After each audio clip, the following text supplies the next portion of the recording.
Dagsa naman ng turista sa Baguio City at karatig lalawigan, abay, naobserbahan daw po ngayong tag-init eh. Doon sila nagpapalamig. Si Freddy Rolyoda sa balita. Freddy! Bultong mga sasakyan ang patuloy na nakikita sa mga parkingan at mga lansangan sa lungsod ng Baguio habang regular na makikita din ang pagdagsa ng mga turista sa iba't ibang parke sa lungsod ngayong tag-init o summer season. Ayon sa Baguio Tourism Office, ang paglobo sa bilang ng mga turista na umaakyat sa lungsod ay hindi na bagong bagay dahil marami sa mga bakasyonista ay nagpasyang takasan ang sobrang init ng panahon na kanilang nararanasan sa lugar na kanilang pinanggalingan.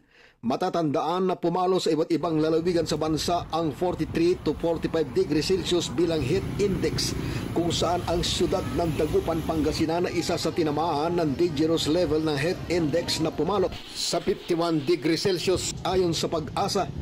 Bagamat ang lungsod ng Baguio ay nakakaranas din na maalinsangang panahon lalo na sa bandang tanghali at hapon, ngunit nararamdaman pa rin ang presko at katamtamang lamig nito sa paglubog ng araw, dakong gabi at madaling araw.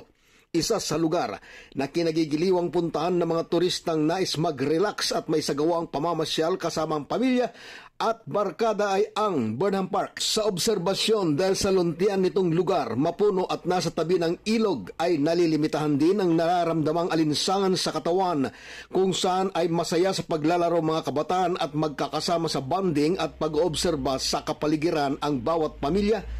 Payo ng mga eksperto, ugalin pa ring uminom ng tubig, magdala ng mga pangsuporta sa sikat ng araw at magsuot ng mga komportabling mga damit para ligtas sa anumang epekto ng mainit na kapaligiran o heat stroke. Lungsod ng Baguio, Freddy Rolyoda para sa 100% balita.